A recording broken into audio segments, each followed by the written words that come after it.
So we did this once before, so some of you have heard my introduction, but so just some background. So I'm going to talk about Borneo today, and just so you have the lay of the land, there's Borneo, and almost everybody who's watching, as far as I can see, will know where Vietnam is, and they'll know where Borneo is relative to Vietnam. There are the Philippines.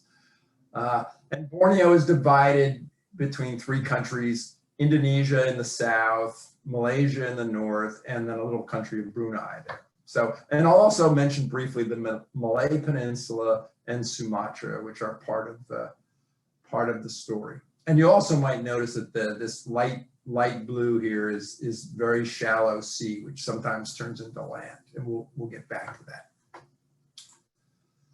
All right, so I first went to Borneo in 1976. After I graduated from college, I sort of floundered around. I became an avid bird watcher. And I went back to see my old college professor at Yale, and I said, I think I want to be an ornithologist. And he didn't take me very seriously because, he's one of those guys that if you weren't a boyhood bird watcher, you weren't good enough. But anyway, he hired me because he was doing a big DNA study of the relationships of the birds of the world, and he needed people to collect specimens and samples from various places. And he sent me to India and Borneo and Australia for about 3 years, and it was the adventure of my life, of course. But the place that I really focused on was Borneo, because I just loved the place. And so I was in Borneo for a year, 76 to 77, working for that guy. And then my wife and I quit graduate school. I got in a fight with that same guy, became my PhD professor, and I got in a fight with him, so I quit. And I went, worked for a museum in Borneo for 3 years with my wife, Jody Kennard.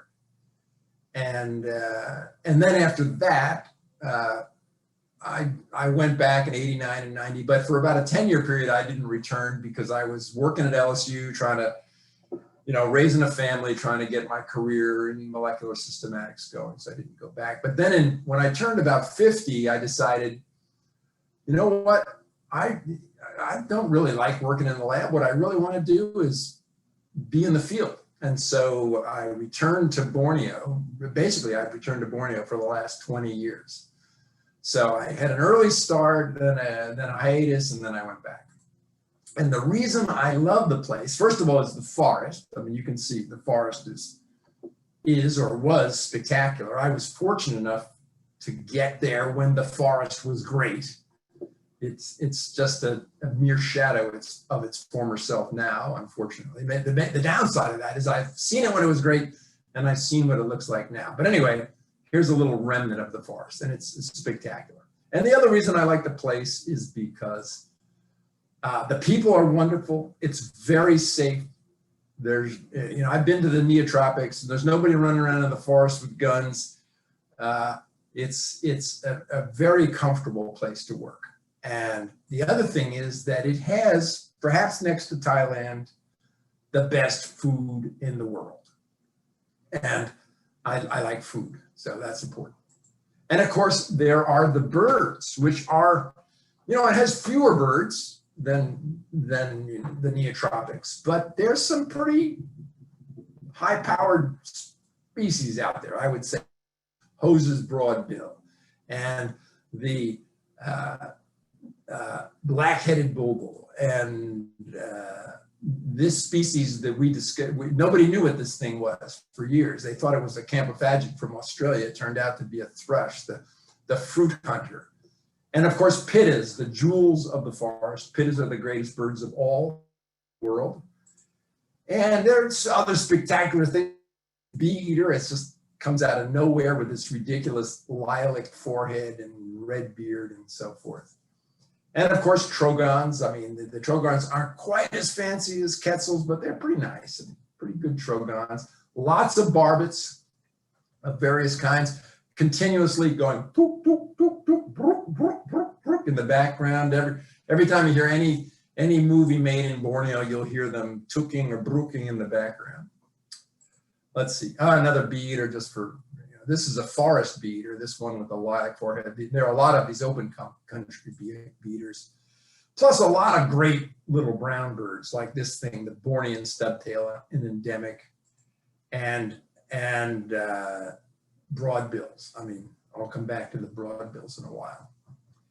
I mean, look at that eyeball. I mean, there's a grad student now at LSU who's into studying the evolution of bird eye color. So, okay, so more lay of the land, just so you know what's going on. So I spent most of my time in the Malaysian state. So this part of Borneo, Sabah and Sarawak, they belong to Malaysia. They're part of Malaysia. I spent most of my time in Sabah, which was the most spectacular part of Borneo ever.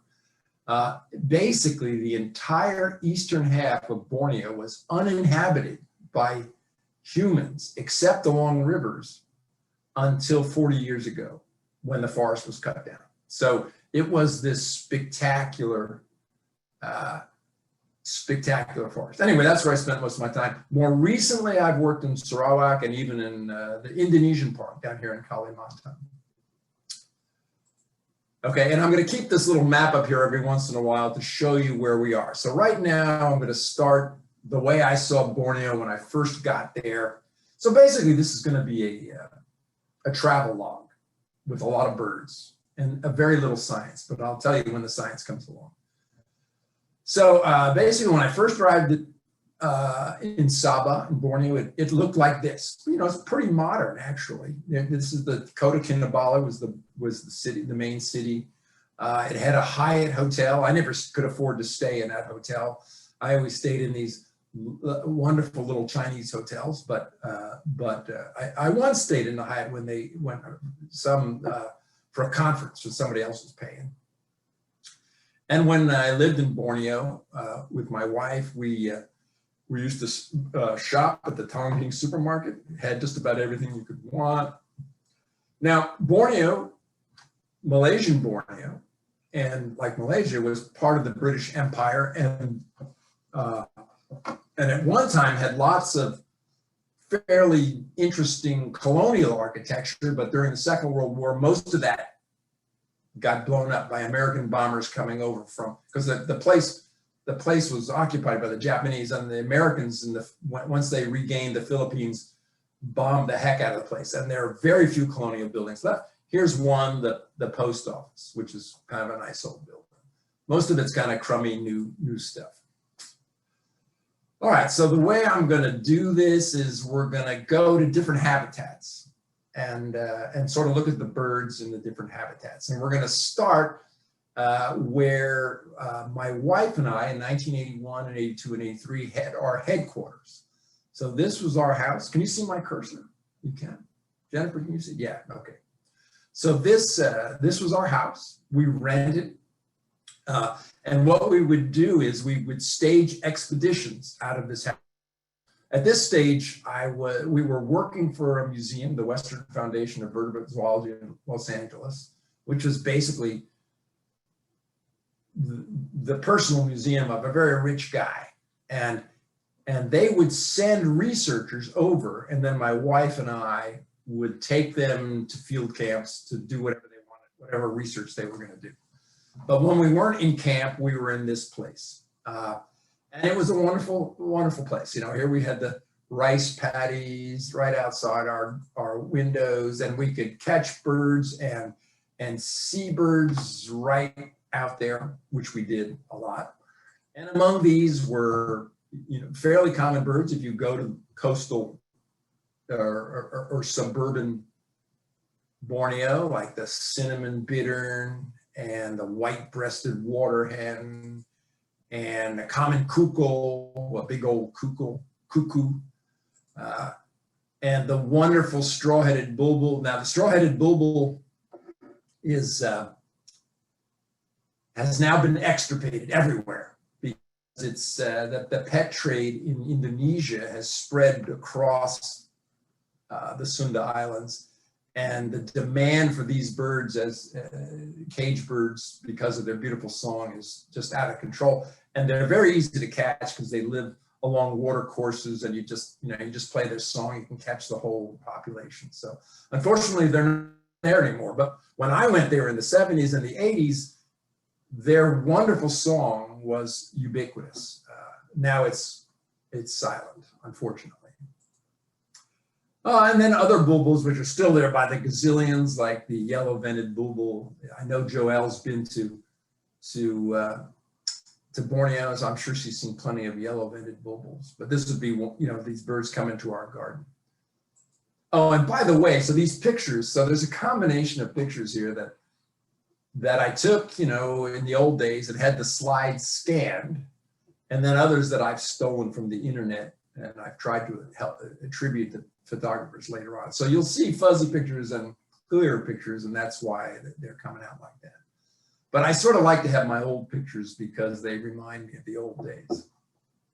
Here's a thrush, the Oriental magpie robin, which we've actually done a lot of studies at LSU. And of course, there are lots of sunbirds there. This is a spider hunter, a kind of sunbird, a little spider hunter, probably about the most common bird you find in the forests of Borneo, and certainly the most common bird. If you set up a mist net, they trap line flowering plants, and they zoom through the forest at 90 miles an hour, and they got little tiny heads and long bills, and they just go right in the nets, and they get caught by the thousands, and they're really annoying, actually. All right, so now so that was basically the bird, the kind of birds we found in the neighborhood of our home in Borneo in the early 80s. Now we're going to take a trip up to the coast to the Kinabalu bird sanctuary, which has evolved a lot over the years, but is a very interesting area. And it's a coastal place. This is a typical village scene. And it also has beaches that look like that, the tropics, and they look wonderful, but they're really, I find them horrible, because they're hot. And the sand is this coral sand, which is, I come from New Jersey where beaches are wonderful. And so anyway, it just doesn't do it for me. But I know that it makes nice scenery. Everybody loves the scenery. And here we are camped on the beach back in 1981. And in the shadow of Mount Kinabalu. So Mount Kinabalu is the highest mountain in Southeast Asia at 13,500 feet or 4,095 meters. And it dominates the landscape in Borneo and attracted naturalists forever to Sabah because it's the most prominent feature of the state. And the first guy to collect birds, to get up there and actually know the birds on Mount Kinabalu was a fellow named John Whitehead. In 1893, he published this book about his exploration of Kinabalu and also other places around the Sunda Islands. It's a wonderful book. It's a big thing with this gold leaf. And so I'd really love to have a copy. And Whitehead, in the book, writes very clear, concise notes, and he draws wonderful pictures of the landscape. These houses are on stilts over the wall. It's a very common thing, even today, that it's called kampong air or water town. And that way you don't have to worry about what do you call it? Plumbing. You just make a hole in the floor and use the tide to take care of your waste issues. But you can see even today, or this is 35 years ago, but even then, the houses look pretty much the same. I mean, with these wonderful, the structure is the same. So that was pretty cool. And the people who live in these coastal areas are called Malays, M-A-L-A-Y-S. They are Muslims, basically the offspring of many of them of seafaring people. This guy is a particular tribe called the Bajau, which are fierce and feared by other people in Sabah, but I didn't find them very terrifying. But Anyway, they live in that coastal area, but we're here to see the birds. So the birds of that, of the coast of Borneo are fairly predictable. Here we have white-collared kingfisher and a dollar bird, which is a roller. So the only roller in Borneo, pretty cool. Basically an old family of birds that's largely going extinct with a few relics like this guy. Wood swallows up from Australia. I guess they're up from Australia. And of course, sunbirds, lots of sunbirds, always sunbirds.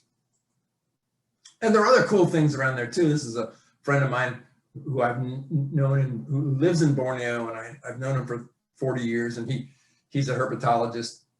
He wrote the frogs of Borneo and the snakes of Borneo and all this stuff. And these are sea snakes that nest on little islands off the coast there. And these guys just pick these things up. They're deadly snakes, but these guys just pick them up. They never bite, apparently. I wouldn't pick one up. All right, so we were up there on the coast. Now we're gonna go look at some mangrove. So everybody knows about mangrove. And there's plenty, well, there was plenty, and there's still some mangrove left in Borneo. Obviously very important for fisheries and wonderful for birds. There's my wife in 1981, I imagine, standing in the mud.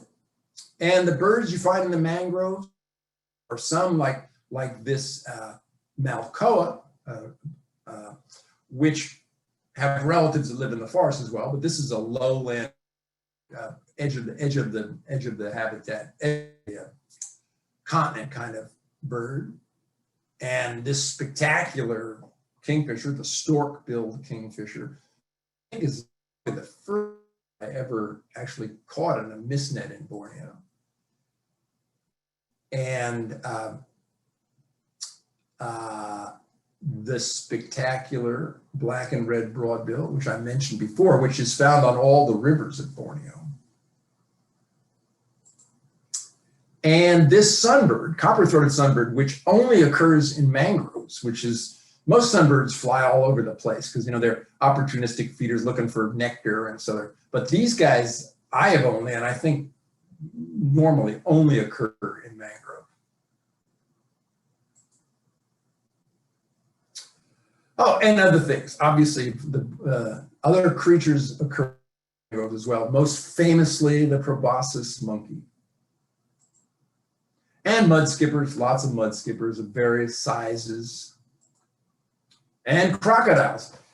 When I first went to Borneo, there were practically no crocodiles at all. I mean, they had been wiped out, but these dang conservationists, you know, they always want to save stuff. So now they've saved the crocodiles so that people actually are eaten nowadays by crocodiles. So I guess this is a great accomplishment, you know, because now you can dive in the river and have a chance of actually being eaten by a crocodile. When I was a youngster and went there, there was no chance you were ever going to encounter a crocodile. So. All right, so moving inland a little bit. So we tend to think of, you know, the tropical rainforest as sort of a uniform giant stand on these particular types of soils. But the fact is that there are all different types of forest stands, you know, on all different types of soils, you know, serpentine forests, ultra basic soils, sandy soils, your classic lateritic soils and all this stuff. And each of those forest types has characteristics. Here is a, obviously, secondary forest growing on sandy soils, which is known as Karengas in Borneo, or Heath Forest.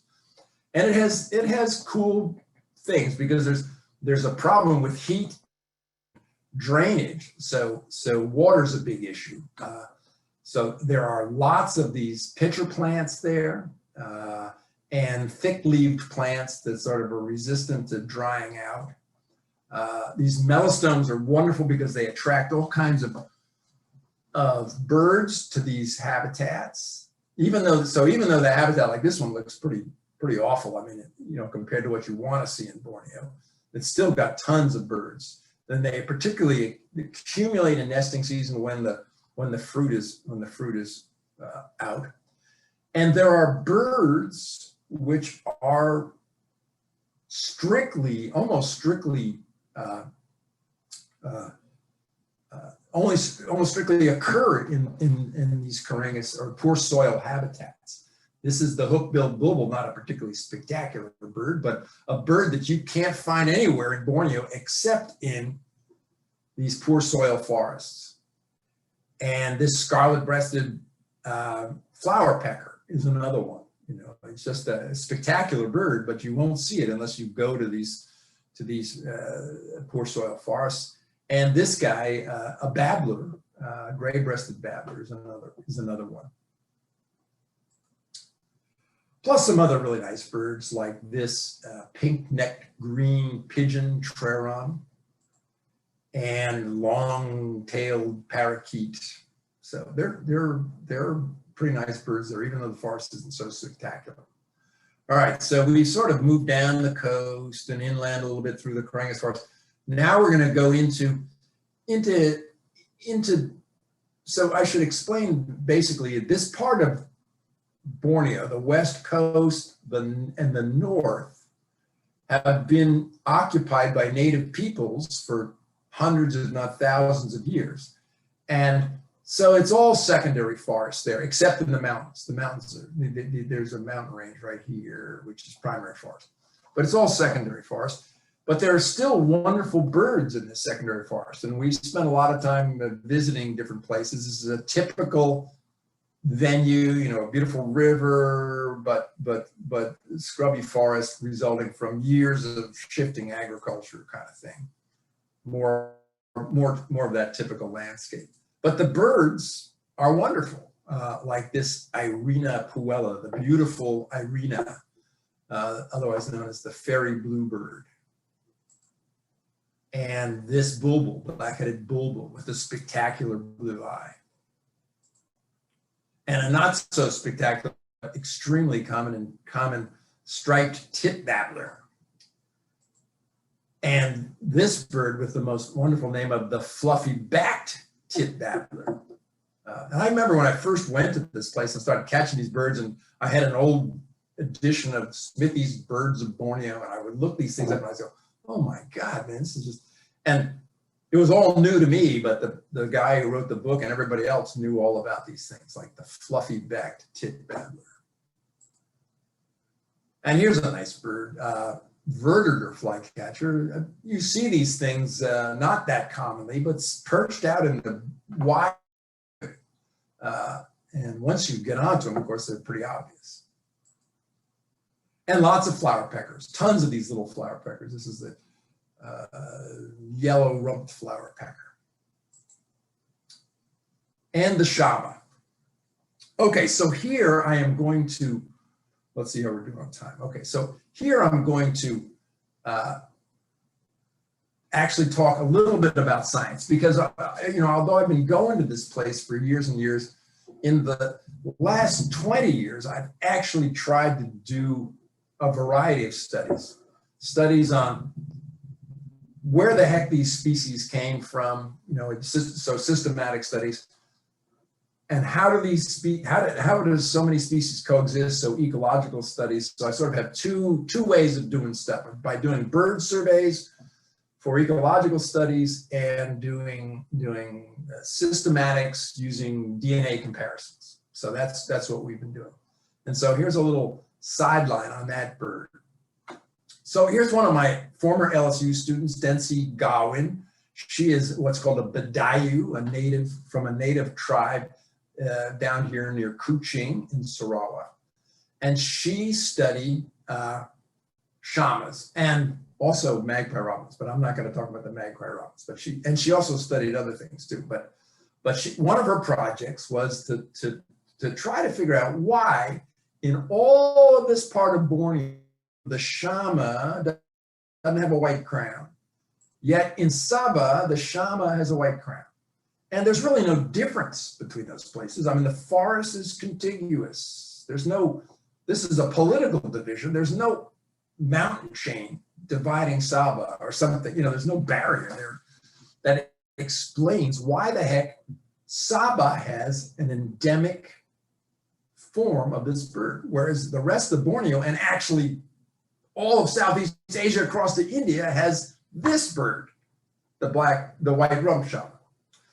So Dempsey did a lot of work, and basically what it boils down to is this, that during the Pleistocene, so the last 2 million years ago, starting 2 million years ago, with glacial cycles, the earth warmed and cooled and cooled and warmed. And when it cooled, what happened was the seawater got tied up in glaciers at the poles of the earth, and sea level fell.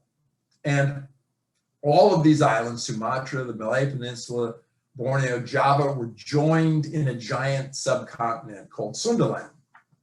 And the center of Sundaland, represented here by this beige thing, was basically a dry savanna. And what it did was it separated the rainforests east and west. So the rainforest was maintained by upwelling of ocean air into the mountains of Sumatra, and the populations of the Shama, which had formerly occurred everywhere, were now isolated in the west. In the east, the same thing happened. The rainforests were isolated here in the mountains and islands of the east. And during the isolation, we presume that the birds differentiated. Okay. And, you know, we've measured the genetic difference between these two. And since this, we've also done a lot of fancy nuclear DNA comparisons and all kinds of stuff. And it's very clear that these birds were separated, but then during other times when rainforests expanded, when the sea levels rose, when the habitat was wetter, the rainforest expanded, these birds came together. And in this particular case, the white-crowned birds were isolated up here, and the dark-crowned birds were everywhere else, all the way over to India. So that was this is the kind of stuff that we do. I mean, that's the whole, that serves as the backbone for our work in these places. And we've also studied other birds that have the same, like 20 other birds that have the same pattern. The birds in Sabah are different than the birds everywhere else. And it seems pretty clear that the reason is this historical effect. Oh, and one other thing, little quasi-science. We actually discovered a new species of bird, which I never thought, because those old British guys, they went and shot every bird everywhere. I mean, there wasn't a living bird in the place, but they made a mistake, which we discovered. Even though these two birds look different in these photos, when you look at the specimens, which these guys look exactly the same, except that one has a white eye and one has a red eye. And they thought this was just a polymorphism, some people have blue eyes, some people have brown eyes. I mean, and there's lots of sort of circumstantial reasons why that was a reasonable conclusion. And we assumed it was true as well. But my student Subir Shakya, because we were always comparing different birds, the genetics of different birds, found, well, wait a second, these birds are not even closely related to each other. This bird is related to birds on the Malay Peninsula, whereas this bird is related to birds in the Philippines. So they just look the same, except for the eye color. And so normally those old Brits, they also put new names on everything they shot. But this is one rare moment when they didn't do it. So we got the chance to put the name on it. So the original bird was called Pycnonotus simplex, the green-billed. So we called the new bird Pycnonotus pseudo-simplex, as though it pretended to be, or it was a fake simplex. So that was one of our big discoveries. Okay, so now, all right, so the whole point of going to Borneo is to go there, into that forest. That's the stuff that you want to do. And so here I put this dot, that's really a Banham Valley. So as I told you before, this whole area of Borneo, when I first went there, was forested. You could fly across this and not see a road.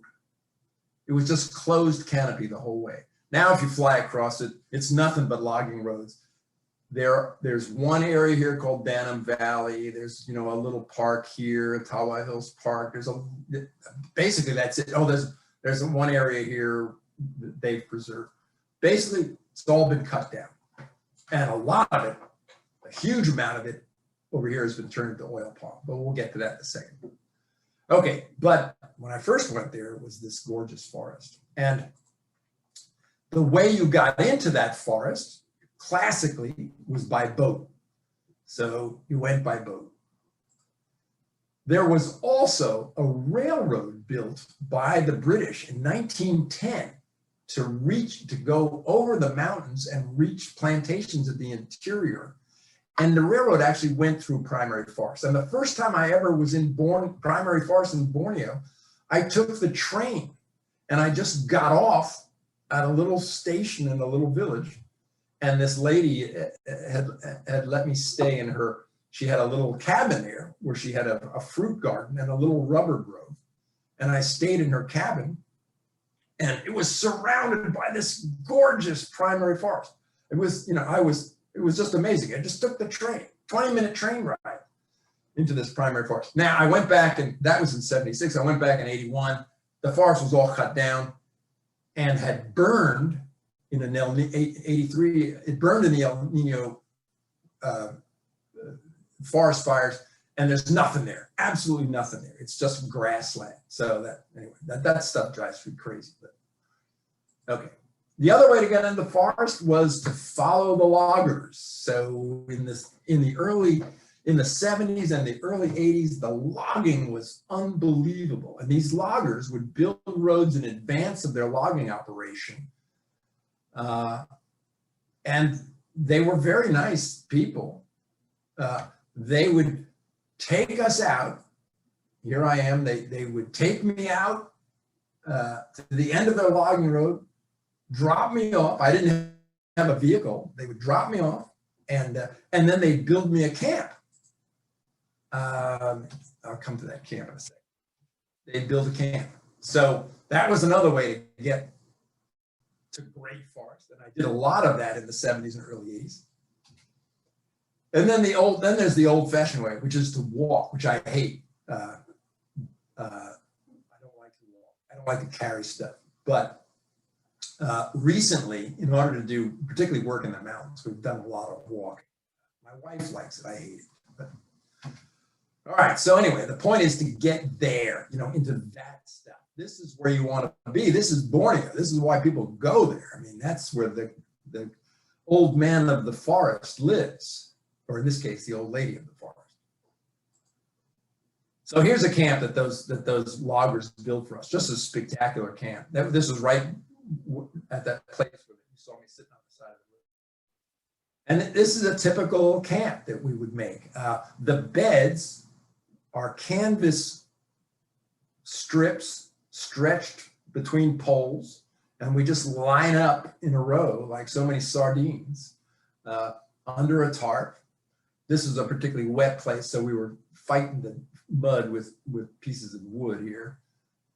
Here's a famous, well-known bird artist, Dana Gardner, who was with us for a long time in the early 80s, painting the birds, you know, doing whatever we were doing. Here's a more modern camp. This is a place we went in Kalimantan. It's in Indonesian Borneo in 2016. There's Subir, the guy who discovered the new bird, and Ryan Berner, and his wife, who were great field hands. Anyway, it's pretty much doesn't change. We're doing the same thing for 40 years. The camps are the same. And the birds are pretty much the same. So this is why you go there, you know, the rhinoceros hornbill and the helmeted hornbill. The poor old helmeted hornbill is now getting slaughtered. There's a great interest in the ivory that forms in the front part of their casque here, unfortunately. So they're getting absolutely decimated. But at one time, their sound was everywhere in the primary forest. Plus pheasants, you know, there are Argus pheasants. Here's a fireback pheasants and lots of partridges, like this necklace partridge, just wonderful creatures. Emerald dove everywhere. This is a bird that we catch all the time. It's a pigeon basically that eats in the forest floor and flies low through the forest. So you catch a lot of them, unlike any other doves or pigeons. And of course the bee eater, which we saw earlier, just because I can't resist it. I forgot about its eye. Look at that eyeball. And the trogon, scarlet rump trogon, and a wonderful kingfisher. Here's a little forest kingfisher, the rufous-backed kingfisher. We've done quite a few studies on this bird because some of them are very blue and some are very red, and people call them different species and on and on. And we discovered they're not in different species, they're just highly individualistically colored. And there's a spectacular bird, the black and yellow broadbill. We saw the black and red broadbill with the beautiful emerald eye. Well, this guy's not too shabby. And of course the green broadbill. So this guy is an insectivorous broadbill, and this is a frugivorous broadbill. And they have a very interesting history, which, evolutionary history, which we're studying. And then this thing. So here, that guy Whitehead, who first explored Kinabalu, in his book has this painting of a bird called Hose's broadbill. And I never saw this bird, much to my chagrin, until having been going to Borneo for 30 years. And then recently we got into a place where there were lots of them, and they really are something else. Just unbelievable bird. And pittas are great. Here's another example of that. So this bird, the black-headed pitta, I guess they call it, occurs in Sabah. It's an endemic of Sabah. Its closest relative with which it hybridizes is the garnet pitta, which occurs everywhere else in Southeast Asia. So just like those shamas, another example of that same phenomenon. These guys were clearly isolated on the east coast of Borneo, and unfortunately for them, lost their beautiful red hair. Banded pitta, unbelievable. I couldn't believe when I first went there, I set these nets. I had no idea what the birds were or what I was doing. I set my nets and I'd catch things like that. It was like, oh my word, that is just amazing. Here's a little thrush that flies up and down mountain streams or forest streams, a forktail, chestnut-capped forktail. This is the first bird I ever identified in the forests of Borneo, the black nape blue monarch flycatcher. And this is the great quest bird. If you go to Florida, if you go to Borneo, this is the bird that everybody wants to see, the Bornean bristlehead. And this is actually a painting from a paper that we wrote in 1983, because it was another bird that nobody knew what the heck it was. I mean, it wasn't like anything. They thought it was related to some African birds. People thought it was related to Australian birds. We discovered that in fact it is related to both. It's part of a big radiation of, well, if you know anything about Australian birds, the butcher birds and magpies of Australia, the cracticity, it's fairly close, as well as some weird ancient African things as well. Clearly an early group of birds moved from Australia across into Africa, and then these are remnants left over from that ancient invasion. Here's a little woodpecker, a rufous piculate. A fantail, if you've been to Australia, you've seen the willy wagtail. There are three kinds of fantails in Borneo, actually. This is a primary forest. And plus other great, just other stuff, like these guys, the slow loris. And these guys, tarsiers, they have these spatulate fingers, and they move slowly through the forest, but sometimes they come to our nets and get their fingers caught in the net. So in the morning, we'll find those poor guys. And it takes quite a bit of work to get them out of there without getting bitten and without hurting them, but they usually do all right. And other wonderful things, mouse deer, so like a little camel, I guess, just a tiny little, sort of like a dik-dik. And other, there's all this stuff too. There's lots of that kind of stuff. I mean, it's just beyond imagination. So here's a crab spider pretending to be bird poop. And here's a mantis pretending to be an orchid. You know, that, you know, it'd be terrible to be some prey animal in this place.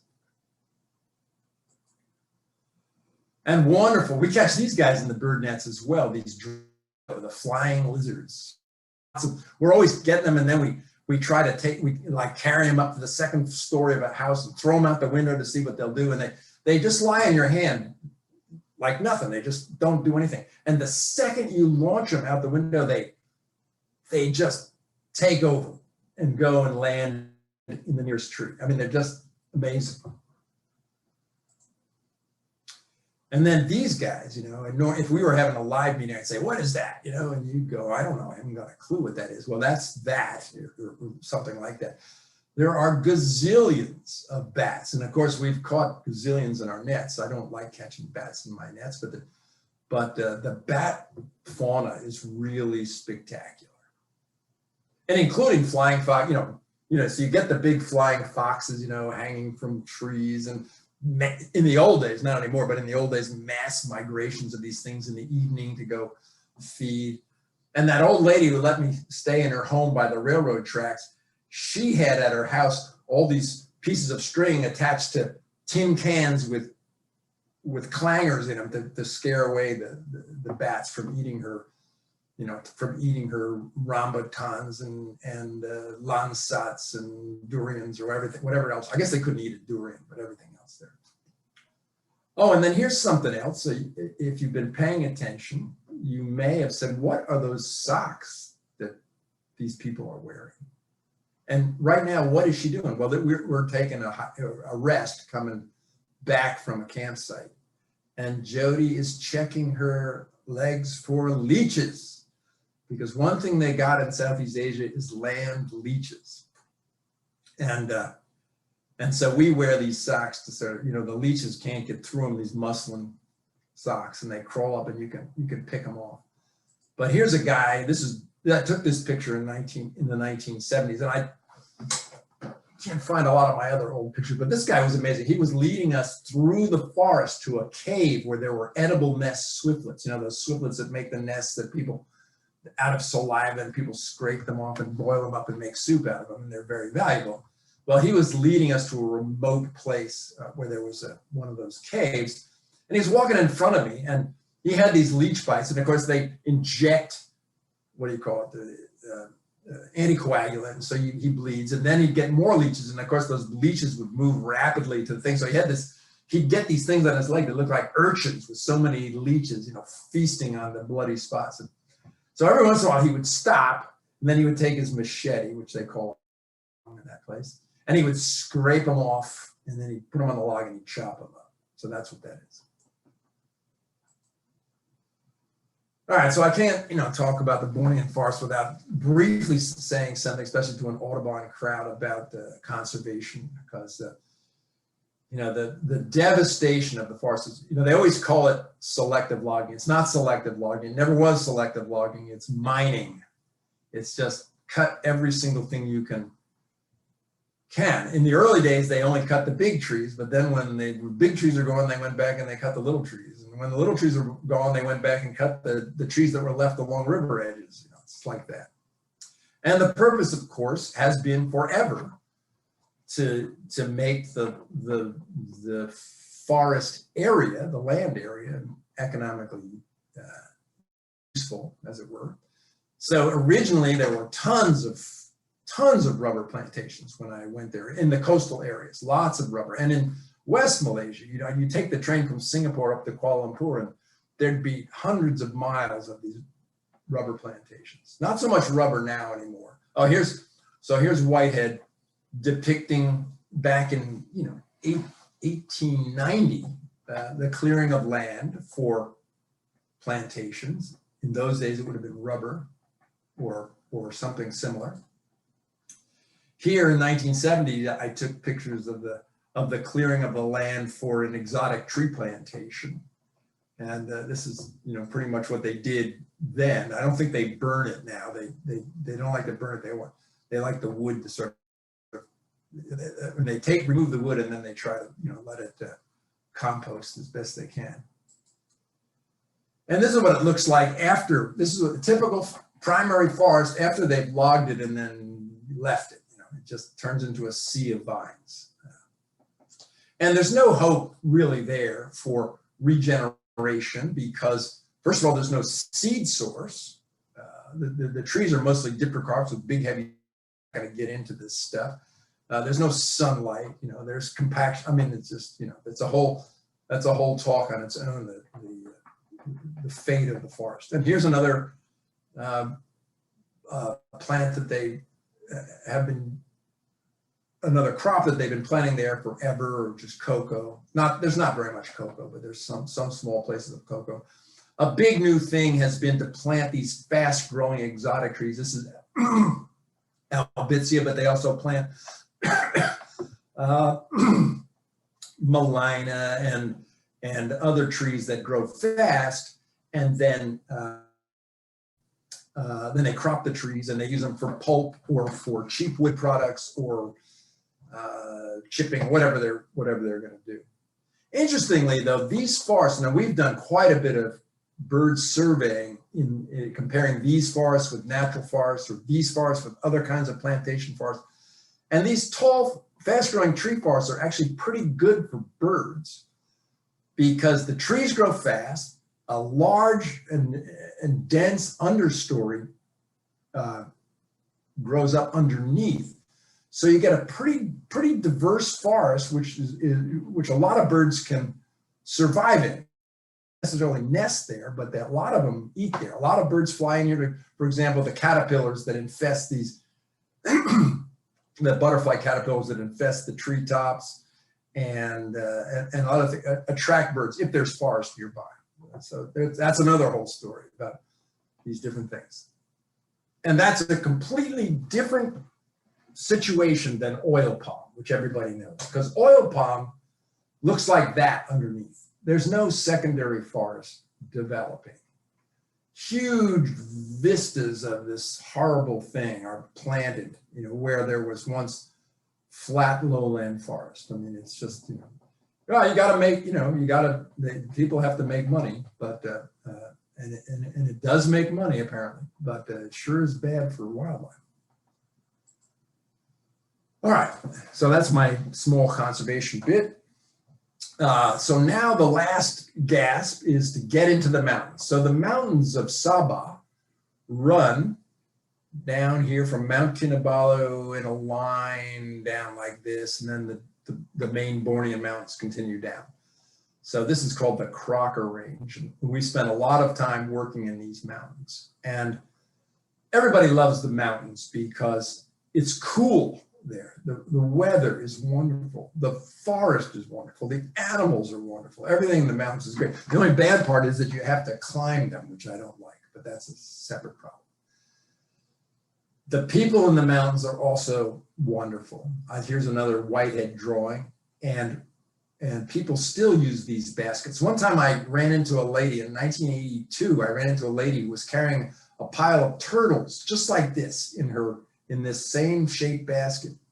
And when she saw me, she got scared and she dropped the basket and ran away. And as she ran, she actually ran into one of our bird nets and got all tangled up. And so anyway, my wife and I got her basket and put the turtles back in the basket. She was going to sell the turtles. I mean, nowadays, we'd be shocked that somebody was going to take all those turtles and sell them. But anyway, this was a long time ago. She was going to sell the turtles. Anyway, I put the turtles back. We put the turtles back in the basket. And later we heard that she thought that we were ghosts and that we had cast a web that had caught her because she ran into the bird net, which she couldn't see. And so she thought we had cast a web to try to trap her. So fortunately, she got away. So here's, typical upland forest or hill forest. It's just wonderful, beautiful. There's nothing nicer after a hot day than sitting in one of these rivers and taking a bath. Oh my goodness, it's wonderful. And the people are great. The people of the mountains are wonderful. So a lot of the coastal people are Chinese. A lot of Chinese business people or merchant class on the coast. I mean, this isn't 100% situation.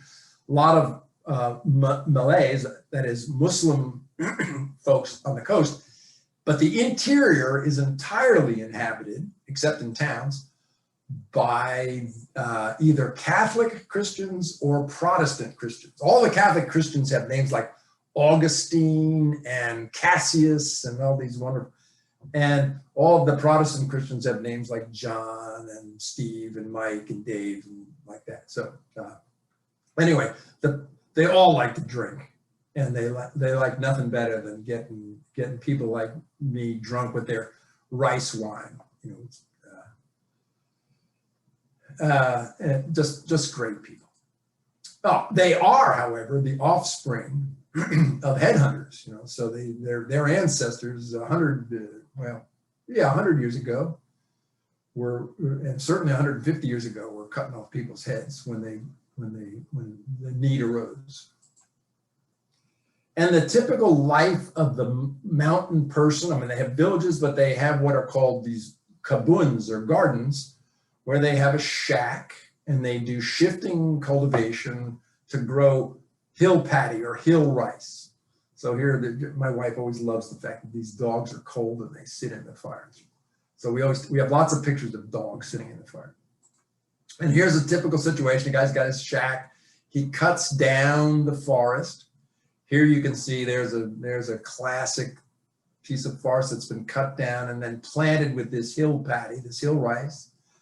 And then on a larger scale, you can see that here. And so you'll see in these mountainsides, you know, different aged patches. You know, you'll see bare ones like that, and then semi-grown ones, and then almost full-grown ones out. But you know, as long as they've been doing that for, I don't know, thousands of years. So as long as the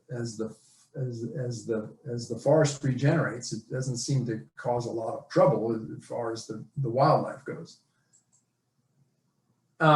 Just back in the 70s, I was amazed by how poor the people were in these mountains and what they would do to get a little protein. So here's a squirrel trap. So there's a close-up of the squirrel trap. And so here is the squirrel trap, and it's surrounded by rattan barrier. So the squirrel has to come up this stick and go through there to get up the tree. And then here, this is a sapling that's bent as a spring, which is attached to that trap. So that once the squirrel goes through there, he springs the trap, and then the branch snaps up, like, you know, like something you see in an age-old Jungle Gym movie or something. People actually do this stuff. They actually set these snares all over the place for various kinds, for pheasants and mouse deer and barking deer and all kinds of stuff. Anyway, this is a squirrel trap. And then, I mean, the amount of work involved here is amazing. So the person puts a baffle here so the squirrel can't go up the trunk. If it wants to get up the tree, it's got to go up these poles, and on each pole is a trap like that. And then there's a squirrel, a poor hapless squirrel who wanted to get up that tree. And it's a pretty small meal for all that work, I must say. All right, so all that aside, so we're now going to climb Mount Kinabalu, which, as I said, is the highest mountain in Southeast Asia, and a national park founded in 1964, just a spectacular and beautiful place, still even today, although there have been some disappointments. So this is the mountain kind of going down, and it's all park up there. And this was originally part of the park. This is called the Pinosa Plateau. The British purposely included it in the park because it was this flat submontane area that held the world's richest oak forest in terms of number of species. But in 1981, it was de-gazetted, which is the British term, or now the Malaysian term for making it no longer part of the park. And they turned it, all this area, into a copper mine, a passion flower plantation, and temperate vegetable plantation. So a lot of it is turned into this here. And so there are lots of these vegetables here, you know, carrot and lettuce and carrots and all that kind of stuff. But it just does. Oh, and they also turned it into a golf course and condominiums for wealthy people, because it's really nice. I mean, the temperature is cool and pleasant. We're talking about an elevation of 1,500 meters or 4,000 feet. So it's really nice place. All right. So at that level, 1,500 meters, submontane birds, there's a narrow band of elevation at which some of the rarest and greatest of Bornean birds live, like the long-tailed broadbill. And these guys, the green jays, which are unfortunately a popular cage bird. So they're not in bad shape in Sabah, but in other parts of Southeast Asia they are. And here's a shrike babbler. So it's actually not a babbler. It's actually a vireo. So this is one of the great discoveries. Unfortunately, we didn't make it, but one of the great discoveries of the last 20 years made by a student at the American Museum of Natural History. And actually, Van Remsen, it was so funny because we brought a specimen of this thing and he looked at it, he goes, well, this is a vireo. And, you know, this was in about 1998. And then 5 years later, these other people who did the comparisons discovered that it wasn't a babbler, which everybody thought an Asian group. It was actually a vireo, you know, one of Asia's only vireos. So something we missed. Yeah, the kind of stuff really bugs me here. Anyway, and then here's another spider hunter, a gray-breasted spider hunter. There's a wonderful spider hunter, which I don't have a picture of, from Mount Kinabalu, which is whitehead spider hunter too. So. And of course, at the submontane elevation, the thing that the Borneans get most excited about and brag the most about is Rafflesia, this big, the world's largest flower, which attracts pollinators by smelling like rotten meat. So.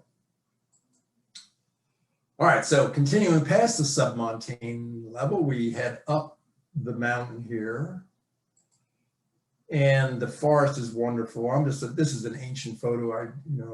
I apologize for the quality of my, so what happens, I have these old slides and then I scan them and then I try to find one that illustrates the forest. That's about the best I could do.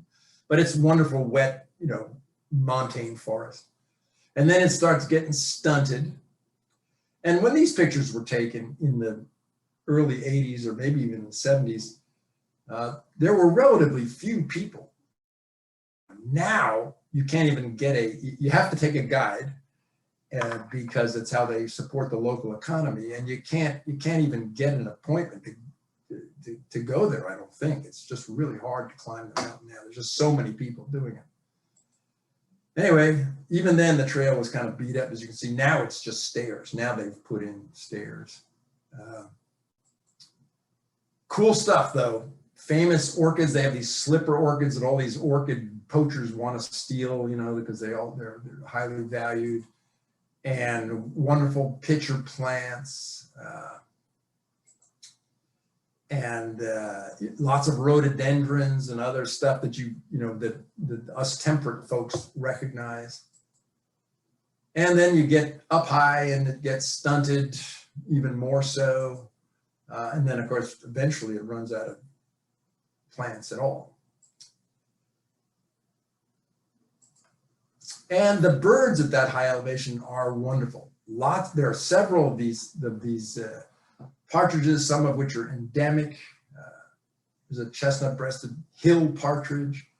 Oh, and here's a froggy. I mean, very hard to get pictures of frog mouse, but it's a great photo in the sense that it shows you what lengths this creature goes to with these ridiculous whiskers to try to appear like a piece of moss or bark or whatever he thinks he's appearing as. And the trogons, here's Whitehead's rendering of the trogon that he discovered, Whitehead's trogon with this beautiful gray bib, spectacular bird, and scarlet. I mean, we're talking scarlet, orange red breast. Here's a golden nape barbet. Again, the sound of the barbet constantly in the background, everywhere in the mountains. A wonderfully, for me, nostalgic noise. Here's this bird I mentioned earlier, the fruit hunter, which everybody thought it was a campophagic, a bird from Australia, and we discovered that it was a thrush, and a fruit-eating thrush. The nest was just discovered recently. And here's a whitehead's rendering. It's not such a great bird drawer, but of a broadbill, the whitehead's broadbill, which actually looks like that, which is pretty spectacular. And even some brown birds, which are nice. Here's the Kinabalu Warbler, which is endemic just to Kinabalu and 2 other very high mountains in Sabah. Here's a black eye, which is actually a white eye, Zosterops, an endemic of the mountains of Borneo. And here's a little collared owlet. So I like that because it's this picture was taken by my friend Doug Wexler, who was for years and years the photographer at Vireo before the days of massive photography. And we would net birds, and he'd put them in a tent, and then he would photograph them. And he just loved the fact that this bird, would turn its head around like that, to fake you out, which is understandable. Laughing thrush, another bird that's heavily sought. This group of birds is heavily sought after by the cage bird industry. Looks like a robin to me. It's an island thrush, this interesting bird that occurs on mountains throughout the Western Pacific and Philippines and Sunderland. It's very, very strange. It just keeps showing up everywhere on mountaintops. Here's a little tailor bird that's really not a tailor bird because it doesn't sow its nest like the famous tailor bird of Rikki-Tikki-Tavi, but it's still called a tailor bird. Actually, they probably call it something else. A wonderful sunbird, Temminck sunbird. Well, I'm really going long. I'm almost done. Hang on. A Bordean stubtail, another endemic of the mountain. A pretty cool thing because we thought it just ate little bugs. There, it's got a whole lizard for its nest. And that's it. So thank you for hanging on that long. Let's see, all 25 people stayed to the end. All right.